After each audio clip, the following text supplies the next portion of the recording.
ညီကိုတော်လုံးပဲမင်္ဂလာရှိသောနေ့လေးဖြစ်ပါစေလို့ဦးစောတော်မှဆုတောင်းမေတ္တာပို့သလိုက်ရပါတယ်ခုစနေနေ့ညမှာ Premier League ပွဲတွေနဲ့တခြားပွဲတွေရှိရပါတော့Premier League ပွဲတွေကတော့ထုံးစံတိုင်းပဲကျွန်တော်အကုန်ရွေးသွားမှာဖြစ်ပါတယ်နောက်ထပ်နှစ်ပွဲလောက်လည်းကျွန်တော်ထပ်ရွေးထားပါတယ်ကြိုက်တာလေးရှင်ညီကိုယူလို့ရပါတယ်အဲ့တော့ကျွန်တော်အဓိကတော့ကျွန်တော်ဘာကြောင့်ယူရဲဆိုတော့ sharing လေးနဲ့အချက်လက်လေးကျွန်တော်ပြောသွားမှာဖြစ်ပါတယ်အဲ့တော့ကျွန်တော်တို့ပထမဆုံးလီဗာပူးနဲ့ Chelsea ကနေကျွန်တော်စားကြတာပေါ့ဗျာအဲ့လီဗာပူးက Champions League ဝင်ခွင့်ရတော့တေချာတလောက်ဖြစ်နေပါပြီအဲ့တော့Chelsea ကတော့ပြောင်းပြန်ဗျာ6ပွဲစတိုက်ရှုံးတယ်ဂိုးတကူပဲရတယ်အခြေအနေကတော်တော်ဆိုးနေရဆိုတော့ကျွန်တော်ဒီပွဲကစိတ်ဝင်စားစရာကောင်းတယ်အစောပိုင်းပွဲကိုလည်းထုတ်ထားရဆိုတော့ Liverpool ပြီးခဲ့တဲ့ပွဲတော့က United ကို 3-2 နဲ့ရှုံးတယ်โอเคကျွန်တော် Liverpool ကိုကြည့်ရတာ Liverpool ကအဓိကပြဿနာတက်နေတာတိုက်စစ်မှာ Isak မပါဘူး Isak ဒီပွဲမှာပြန်ပါမပါလဲမသိချောင်းဘောနော် Ikitiki တို့စာလာတို့ကတော့နားပြီတရားစီလုံးအဲ့တော့သူတို့ရှေ့တန်းမှာတိုက်စစ်ဘူးစစ်မရှိဘူးနောက်ပြီးတော့လူငယ်ကစားမလေး Rio Angulo ကိုလည်းဒီပြစလော့ကမထည့်ရဲဘူးပေါ့နော်ဒီကောင်လေးကဝင်လာရင်အရန်မှွေတာအရန်လေးကောင်းတယ်ကျွန်တော်တော့တော်တော်သဘောကျတယ်ဒါပေမဲ့ first line ထည့်ရင်တော့အဲ့လောက်ကောင်းမကောင်းတော့ကျွန်တော်လည်းဒါမှပြောတတ်သေးဘူးပေါ့နော်အရန်လည်းငယ်သေးရလေးပါပေါ့နော်အဲ့တော့ slot ကအရန်ဖိအားမပေးချင်လို့လည်းဖြစ်လိမ့်မယ်အဲ့တော့ slot ရဲ့ပုံစံကိုပြန်သွားနေတယ်ကစားသမားတွေကလည်းအဲ့ပုံစံကိုသိနားလဲတဲ့ပုံမပေါ့အဲ့ဒါလီဗာပူးရဲ့ပြဿနာပဲသူကလီဗာပူးကအမြန်ကစားတဲ့အသင်း high pressing ကစားတဲ့အသင်းတကယ် heavy metal ကစားတဲ့အသင်းကရုတ်တရက်ကြီးအထိုင်ပြန်ကန်တော့မယ်ဆိုတဲ့အချိန်မှာကစားသမားတွေက adapt ပေါ့နော် live ဖို့ဖမ်းဖို့စူးစမ်းနေရတယ်ကျွန်တော်မြင်တယ်စလော့ကိုညံ့နေတော်တာပြောတာမဟုတ်ဘူးပေါ့နော်ပထမဒီရောက်ချင်းဖလားယူသွားပေးနိုင်ခဲ့တာတော့ဒါချီးကျူးရပါတယ်ဒီဟာဒီမှာတော့သူဆွမ်းဆောင်ရတော့တိတ်အဆင်မပြေဘူးပေါ့နော်အဲ့ဒါပဲကျွန်တော်တို့မြင်တယ်ဒီရာသီပြိုင်ပွဲစုံ18ပွဲရှုံးထားတယ်ဒါက2009-2010ရာသီနောက်ပိုင်းမှာအဆိုးအဆုံးရာသီလို့ကျွန်တော်ပြောလို့ရတယ်ပေါ့နော်နောက်ပြီးတော့16ဂိုးလောက်ကဂိုး2ဂိုးနဲ့အထက်လောက်ပေးရတယ်ဆိုတော့ကန်ခဲ့တဲ့ပွဲတွေမှာခန်းစစ်ကလည်းတော်တော်အားနေတယ်ဘာလို့အားနေဆိုတော့ကျွန်တော်အဓိကပြောပြရမယ်ဆိုတော့ဗန်ဒိုက်နဲ့ကိုနာတေးကတဝဲသူတို့ကန်နေရဗျာသူတို့လည်းတော်တော်ရှာထွက်နေပြီသီလာ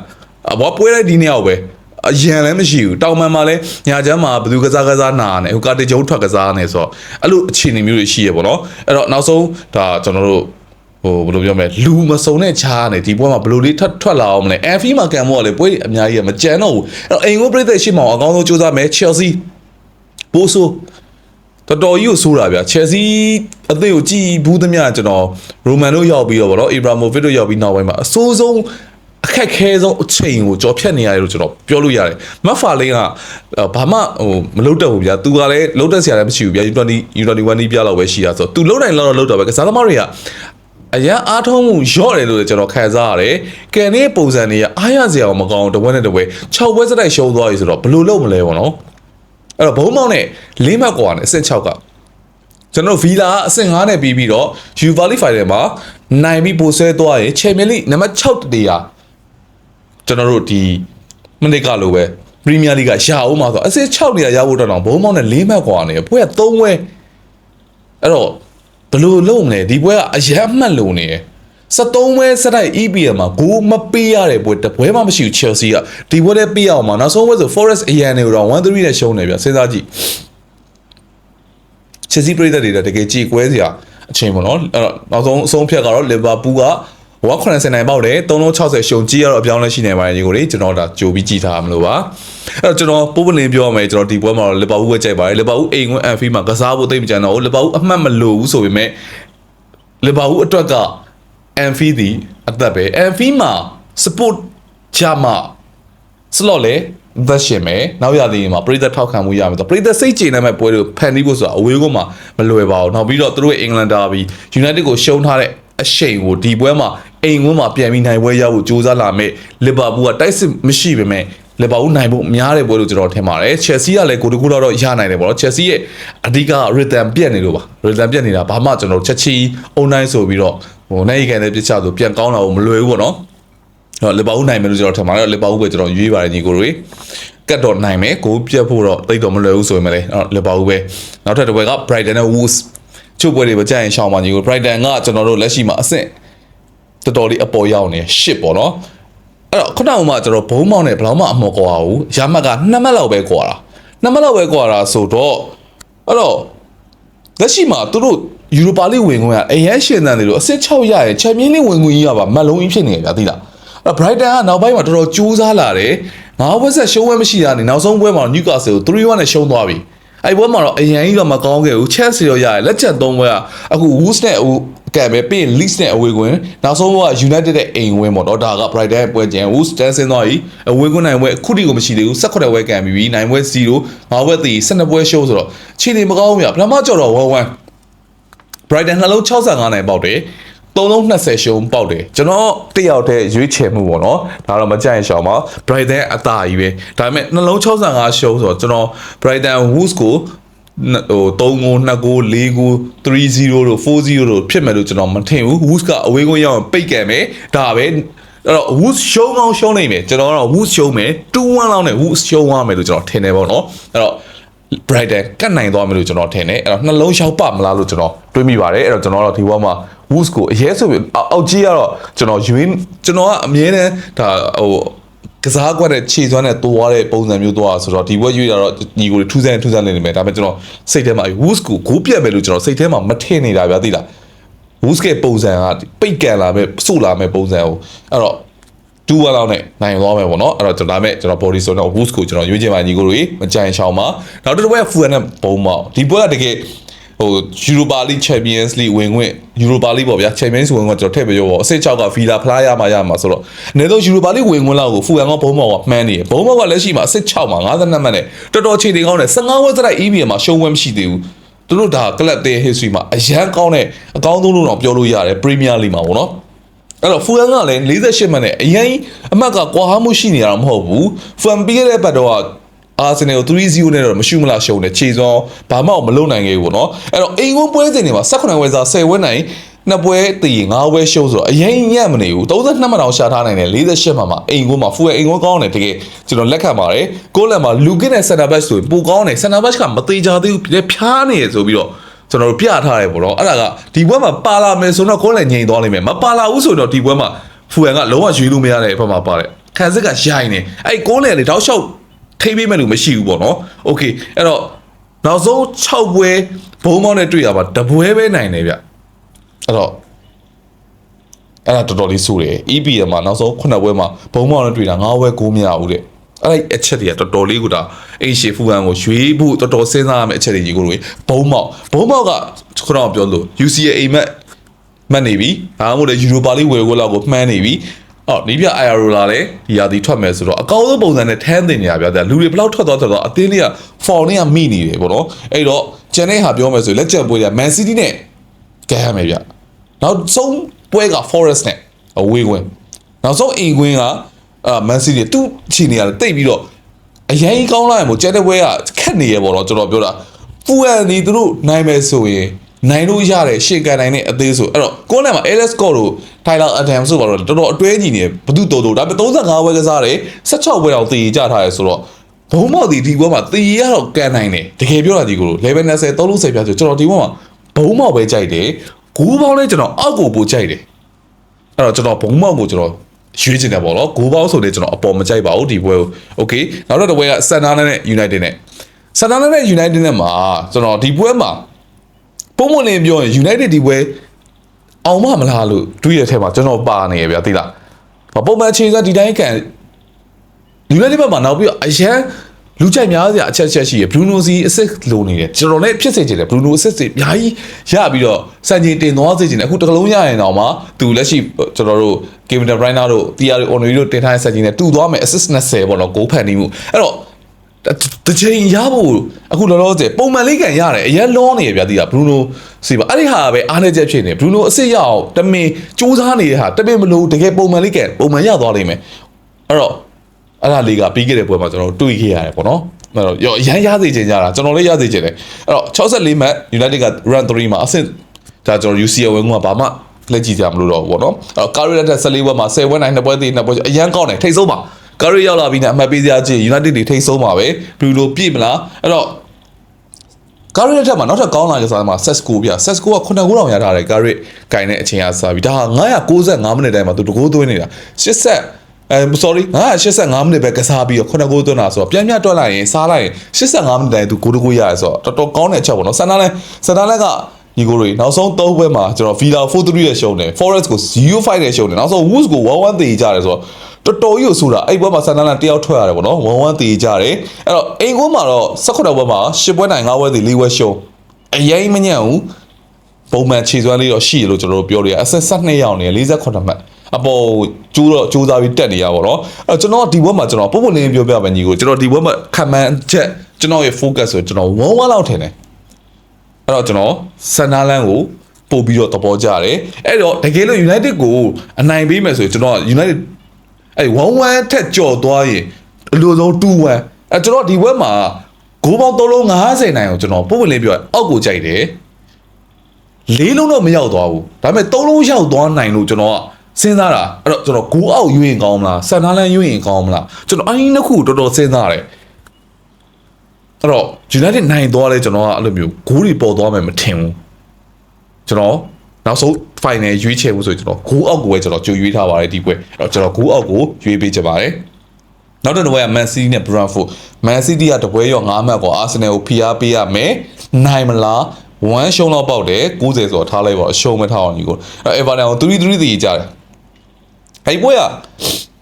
City တော်တော်ခြေတွေစိုးခဲ့တာဘာကြောင့်လဲဆို Rodri မပါလို့ Rodri မပါတဲ့ကွန်လင်ကတန်ဖို့ချိန်ဖို့လူမပါဘူးအဲ့တော့တစ်ဖက်ကကွန်လင်ကျော်ကဖောက်ရင်နီကိုကွန်ဆာလက်တို့ကွန်လင်မှာမထိန်နိုင်ဘူးမထိန်နိုင်တော့ဘာဖြစ်လဲဆိုဟိုးခန်စစ်တီဒိုးယိုပေါက်ကြီးပေါက်သွားတယ်အဲဒိုးယိုပေါက်ကြီးပေါက်သွားတာကကွန်လင်မှာနီကိုအိုရိုင်လီကိုတက်ထောက်ပြီးတော့ဘယ်ချမ်းမှာ injury ထည့်လိုက်ရင်တော့အဆင်ပြေတယ်ဘနာဒိုဆေးဘာသုံးရင်တော့အဆင်မပြေဘူးအဲ့တော့အဲ့ဒါလေးတစ်ခုတော့ကျွန်တော်တော့တွေ့ရပါတော့အဲ့ပွဲဒီပွဲမှာတော့ဘယ်လိုလာမလဲကျွန်တော်တို့စောင့်ကြည့်ရမယ်အဲ့တော့ Man City ရဲ့အိမ်ဝန်းမှာတော့ Man City နိုင်ဖို့ကသေချာလောက်ရှိတယ်ရာသီစပွဲမှာ Spurs 0-2နဲ့ရှုံးပြီးနေအိမ်ဝန်းမှာတပွဲမှမရှုံးတော့အဲ့လောက်ထိအိမ်ဝန်းကောင်းတယ်12ပွဲနိုင်3ပွဲတည်တပွဲပဲရှုံးထားတယ်38ကိုရတယ်12ဂိုးပေးရတယ် City ရဲ့အိမ်ဝန်းကတကယ်ကြောက်စရာကောင်းတယ် Brentford ကလက်ရှိ51မှတ်မှာအစ်စ်ခွန်ရောက်နေတယ်သူတို့လည်းတော်တော်ကြီးဒါဥရောပဝင်ကို Europa League Conference Europa Conference League အဲ့နှစ်ခုဝင်ဖို့သူတို့စူးစမ်းနောက်ဆုံးပွဲမှာတောင်ဆုံးသူတို့ရဲ့ပွဲဆိုရင် West Ham 3-0ပါတော့တော်တော်ကောင်းနေဗျာသိလား Brentford ရဲ့အခုနောက်ပိုင်းဒီညံနှုံးမြင့်နေရှေ့ကိုဖောက်တာတွေနောက်ပြီးတော့ Igor Tiago ကိုဆို22ဂိုးသွင်းထားတယ်ဟာလန်ကိုဖိအားပေးနေတယ်အကုန်လုံးကောင်းတယ်သွင်းဂိုး18ဂိုးကပထမပိုင်း15မိနစ်မှာနေရတာတဲ့ Brentford ရဲ့သွင်းဂိုးတွေအားလုံးပေါင်းမှာမစိုးဘူးဗျပထမပိုင်း15မိနစ်တော့18ကိုလောက်ရထားရဲဆိုတော့မဆိုးအဲ့တော့ Rodri မပါတဲ့ကိုယ်လေဂိုးတွေပေးရတယ်ဆိုတော့ကျွန်တော်အဲ့ဒါလေးကိုတော့စိုးရိမ်နေဒီယာဒီမှာသူတို့နှစ်ပွဲတွေ့ထားတယ် 0-1 နဲ့ Brentford ကိုမှ City ကနိုင်ထားတယ် EFL Cup မှာ City က2-0 နဲ့နိုင်ထားတယ်ဂိုးတော့တကူမှမပေးခဲ့ရအဲ့တော့ City က Brentford ရဲ့တိုက်စစ်ကိုတော်တော်လေးကို control လုပ်နိုင်တယ်အဲ့တချို့အဲ့နှစ်ပွဲလုံးမှာ Rodri ပါခဲ့တာ28မိနစ်လောက်ပဲရှိတယ်ကျန်တဲ့တပွဲကမပါဘူးအဲ့တော့ထိတ်တတ်တယ်ဗျာအဲ့လေးကျွန်တော်ထည့်ပြောချင်တာအဲ့ကျွန်တော် Man City ကြိုက်တယ် Man City 2-0 3-0အဲ့လိုမျိုးနဲ့နိုင်သွားမယ်လို့ကျွန်တော်ထင်တယ်တကူပေးရရင်တော့3-1လောက်ဖြစ်သွားမယ်အဲ့တော့ကျွန်တော် body ကိုပဲကျွန်တော်ရွေးချင်တယ်ပေါ့နော် Man City 2 goal ပြတ်မယ်လို့ကျွန်တော်ယုံကြည်ထားပါတယ်အဲ့နောက်ထပ်တစ်ပွဲဒါကတော့ Premier League ပြီးသွားပြီဆိုတော့ကျွန်တော်နောက်ထပ်2ပွဲကျွန်တော်ထပ်ပြောပါမယ် Atletico Madrid နဲ့ Celta Vigo ဒီ Europa League ဝင်ဖို့ကြိုးစားနေရယ်Conference League ဝင်ဖို့ကြိုးစားနေပေါ့နော်ဥရောပပွဲဝင်ဖို့ကြိုးစားနေ Atletico လည်းပဲ65 3လုံး35နဲ့ကျွန်တော်ဒီဘက်မှာ Atletico Madrid တော်တော်လေးကြိုက်ပါတယ်ကြိုက်မှယူပေါ့နော်ညီကိုတို့ဘာလို့လဲဆိုတော့ကျွန်တော်ပြောတာကစားသမားတွေကတော်တော်လေးစိတ်တက်ကြသွားတယ်အာဆင်နယ်နဲ့ကန်တဲ့ပုံမှာတကယ်ကြီးစိတ်တက်ကြသွားတယ်အခုအိမ်ပြန်လာတယ်သူတို့ရဲ့ Metropolitano ကွင်းကြီးထဲမှာကန်မယ်ကစားသမားတွေစိတ်တက်ကြတယ်ဆိုတော့ပရိသတ်တွေသိတယ်လိုက်အားပြီးတဲ့ပရိသတ်တွေကလည်းအသေးကိုအပြစ်မမြင်ဘူးသူတို့အကောင်းဆုံးစူးစမ်းသွားတယ်ဆိုတာလက်ခံနိုင်တယ်ပေါ့နော်လူစည်းရလည်းဒါအာဆင်နယ်ကိုကောင်းကောင်းတော့ကန်နိုင်ပေမဲ့ခွင့်ရည်တွေအများကြီးမဖန်တီးနိုင်ခဲ့ဘူးအဲ့တော့ဒီဟာကိုပြန်ပြီးတော့အားပေးဖို့အတွက်ကွင်းထဲမှာအားရပါရကြီးကိုတီကူအားပေးလိမ့်မယ်ကျွန်တော်ပြောချင်တာအရင်ပွဲထဲကိုပြီးတော့ဟိုအကွင်းထဲမှာအများကြီး atmosphere တွေဒါနောက်ပြီးတော့ဒီကစားသမားတွေအတွက်အားပေးမှုတွေနှစ်သက်မှုတွေအဲ့အားပေးတဲ့ကြီးတွေခြားထဲမှာကစားသမားတွေဒီစိတ်ထက်ကြနေတော့မှကိုချစ်တဲ့ပရိသတ်တွေအတွက်စူးစမ်းပြီးအိမ်ဝင်းကြီးမှာကံပြမယ်လို့ကျွန်တော်ယုံကြည်တယ်အဲ့တော့ကျန်တဲ့စက်တာဘီကိုမကောက်လို့ဘာကောင်ကြီးဖြစ်ဖြစ်ဒီချိန်မှာတီကိုပဲကျွန်တော်ကြိုက်တယ်လူအပြည့်ထုတ်ချင်မှထုတ်မယ်ပြဿနာမရှိဘူးတီကိုပဲကျွန်တော်ဒီဘက်မှာတော့တီကိုကြိုက်တယ်ကျွန်တော်တွေးရလေးမှားရင်လည်းမှားလိမ့်မယ်နော်ဒါပဲကျွန်တော်တီကိုပဲဒီဘက်မှာရွေးပါတယ်ရီတန်ရဆိုတော့စက်တာဘီကိုလည်းတော်တော်ကောင်းတယ်ဒါပေမဲ့ဒီကျွန်တော်ပြောလို့ဒီချိန်မှာဘာသီးပဲဖြစ်နေဖြစ်ဗျာတီကိုရဲ့ပြိသက်အားပေးမှုကျွန်တော်ယုံကြည်ရပါတော့တီကိုကျွန်တော်ရွှေ့ပါတယ် level 65တကိုးသွေးနိုင်ပြီဆိုတော့အရန်တော့တန်နေရဒါပေမဲ့ရရမှာပဲကျွန်တော်တီကိုပဲနောက်ဆုံးပွဲက Leipzig ဒီတစ်ပတ်လာကျွန်တော်ဘွန်ဒက်လီဂါမှာရွေးစရာအပေါ်သေးနေတာကြိုက်ချင်စရာအရန်များတယ်အဲ့ထဲမှာကျွန်တော် Leipzig တပွဲကိုရွေးထုတ်လိုက်တာဘာကြောင့် Leipzig ကိုရွေးထုတ်လိုက်လဲဆိုတော့62မှတ်ဒီပွဲနိုင် UCL ဘို့တေးချပြီ Okay တေးချလဲ တေချာလားဆိုတော့အဲ့ဒါကျွန်တော်တွက်ပြအောင်စိတ်ပေါ်လီကတန်းစိတ်မှုများတယ်26မှတ်အစစ်ဆက်ခေါ်မှာလောလောဆယ်ဝူဖန်နဲ့အမှတ်2တို့အဲ့ဒီနားလေးမှာရုံးကန်နေရနောက်ဆုံးဘက်သူဝူဖန်နဲ့အိမ်ကွင်းမှာကန်မှာစိတ်ပေါ်လီအတွက် final ပွဲကနောက်ဆုံးပွဲဝူဖန်နဲ့အိမ်ကွင်းမယ်အဲ့ပွဲသူတို့နိုင်မှကိုရမှာဒီအဲ့တော့စိတ်ပေါ်လီဘက်ကိုကျွန်တော်မပြောတော့ဝေခွန်လည်းကောင်းမနေဘာမှကောင်းမနေဘာဖြစ်လို့ live ကိုကျွန်တော်ရွေးလဲဆိုတော့ကျွန်တော်ပြောချင်တယ်နှလုံး85နိုင်အဲ့တော့နှလုံးပြက်မယ်လို့ကျွန်တော်ဖွင့်ကန်မယ်ဗျာဟိုးပြတ်သွားမယ်လို့ကျွန်တော်ထင်တယ်ဆိုတာအဲ့တော့သူတို့ရဲ့နောက်ဆုံးပွဲက Freiburg နဲ့အဝေးကွင်းမှာကန်ရမယ်ဒါဒီ live အိမ်ကွင်းမှာနောက်ဆုံးကန်ရမယ်ပွဲထိရသည်အဲ့တော့ Freiburg ကိုအဝေးကွင်းသွားကန်ရမယ်ဆိုတော့ခဏနေလို့ Freiburg ကကျွန်တော်တို့ဟိုဗာလဲ Europa League ကန်ရ final ကန်ရမှာမကန်ရမှာနောက်မှအဲ့တော့လောလောဆယ် Freiburg ကိုကန်ရမယ်ပွဲကြက်သည်တေးကြဖို့ကြက်တယ်โอเคအဲ့တော့အိမ်ကွန်းမှာ17ပွဲတိုင်းနဲ့ပွဲ3ပွဲရှိုး38ဂိုးရပြီ19ပွဲပြရတယ် live ရဲ့အိမ်ကွန်းကအရန်ကောင်းတဲ့ထဲမှာပါတယ်နောက်ဆုံးပွဲမှာ Liverpool ကိုအရှက်တကွဲ4-1နဲ့ရှုံးခဲ့တယ်အစစ်4ရယ်5ရယ်6ရယ်သူက3တော့4ရယ်5ရယ်6ရယ်က58မှတ် live က62မှတ်4မှတ်ပြတ်နေတယ်ပုံမှန်ရဆိုရင်သူဒီတေချာနေပြီလို့ပြောလို့ရတယ်ဒါပေမဲ့ဒီတစ်ပတ်မှာ Stuttgart နဲ့ Liverpool ကိုတွေ့နေတယ်အဲ့ပွဲသေးဆိုတော့သူ့ရဲ့UCL ဝင်ကတေးချသွားပြီအဲ့ပွဲတည်မဟုတ်ဘဲနဲ့စတူကတ်တော့မဟုတ်လီဗာပူးစင်နိုင်ခဲ့ရင်လက်ရှိမှာ58မှတ်2သင်းဆိုတော့အဲ့2သင်းတစ်သင်းက61မှတ်ရသွားမယ်ညီကိုတို့က61မှတ်โอเคเนาะကျွန်တော်ဟော်ဖိုင်နဲ့ဝါတာပရီမီဟော်ဖိုင်ကလည်း58မှတ်ရနေတာဟော်ဖိုင်နဲ့ဝါတာပရီမီကိုနိုင်မှာပဲ61မှတ်ရမယ်အဲ့တော့ခုနကစတူကတ်လီဗာပူးစင်နိုင်တဲ့အသင်း61မှတ်ဟော်ဖိုင်61မှတ်61အခု62တကယ်လို့သူတည်ကြသွားရင်63ဆိုရင်2မှတ်ပဲကွာတယ်နောက်ဆုံးဘက်မှာ Freiburg ကိုမတော်ဆမြန်တခုချွတ်ချော်သွားတယ်နောက်ပိုင်းဂိုးကွာချချက်ကြည့်ရင်သူ့အနေနဲ့အရင်တာဖို့မလွယ်ဘူးအဲ့တော့ဒီပွဲကိုနိုင်အောင်ဖျက်ထားဖို့အရေးကြီးတယ်ကျွန်တော်ကြောက်တာတကူပဲကတ်နိုင်မှာကြောက်တာအဲ့တော့ဒါပေမဲ့ကြောက်တာမကြောက်တာပါထားဒီပွဲဒီနောက်ဆုံးအိမ်ကွင်းဆိုတာနဲ့ပြန်ပြီးကောက်ချက်ချပြီးဆွဲလိုက်ပဲနောက်ဆုံးအိမ်ကွင်းမှာပြည်သက်ကိုစိတ်ကြည်နေအောင်ကမ်ပဲစူးစမ်းမယ်ဆိုရင်ကျွန်တော်ဒီပွဲမှာ live ရဲ့အိမ်ကွင်းအနေထားနဲ့စိတ်ပေါ်တွေကိုဂိုးပြတ်မယ်လို့ကျွန်တော်တွေးတယ်ပေါ့နော်နောက်ပြီးဂျာမန်ပွဲတွေက Premier League လို့တခြားပွဲတွေဆိုင်ပို့ပြီးရှုံရတယ်အပေါ်သိနေရတယ်အဲ့လိုမျိုးတခါတလေကြာရင်တော့ဖောက်တာတော့ရှိတာဝင်ကြီးကိုတော့အဲ့တော့ကျွန်တော်ကတော့ဒီဘက်မှာစိတ်ပေါ်နေစူးစမ်းပြင်မဲ့အဲ့စူးစမ်းတဲ့ပုံစံကပဲပို့ပြီးတော့စိုးသွားမယ်လို့ကျွန်တော်ထင်တယ်ကျွန်တော် live ဒီဘက်မှာကြိုက်ပါတယ်ကြီးကိုတို့အဲ့တော့ကျွန်တော်ဒီဘက်9ပွဲကျွန်တော်ရွေးထားရပေါ့နော် Premier League 9ပွဲ plus ကျွန်တော် Channel League 2ပွဲအဲ့တော့ကျွန်တော်စနေညရွေးထားတဲ့ပွဲတွေကိုပြန်ပြောချင်ပါညီကိုတွေပထမဆုံး Liverpool နဲ့ Chelsea ကိုကျွန်တော် Liverpool ရွေးထားပါတယ်နောက်တစ်ခါက Brighton နဲ့ Wolves ကိုကျွန်တော် Wolves ရွေးထားပါတယ် Brighton 2ဂိုးလောက်မပြတ်ဘဲနဲ့1ဂိုးလောက်ပဲကတ်နိုင်အောင်မယ်ကျွန်တော် Wolves ရွေးတာဖြစ်ပါတယ်နောက်တစ်ခါက Fulham နဲ့ Bournemouth ကိုကျွန်တော် Bournemouth ကြိုက်ပါတယ်ဂိုးပေါင်းဆိုရင်လည်းအောက်ကြိုက်တယ်ကြိုက်တာရွေးပါအဲ့နှစ်ခုတွေကနောက်ပြီး Sunderland နဲ့ United ဆိုရင်လည်းကျွန်တော်ဂိုးအောက်ကိုပဲကျွန်တော်ပို့ပြီးတော့ရွေးထားပါတယ်သဘောကျပါတယ်နောက်တစ်ခါက Man City Brentford Man City Body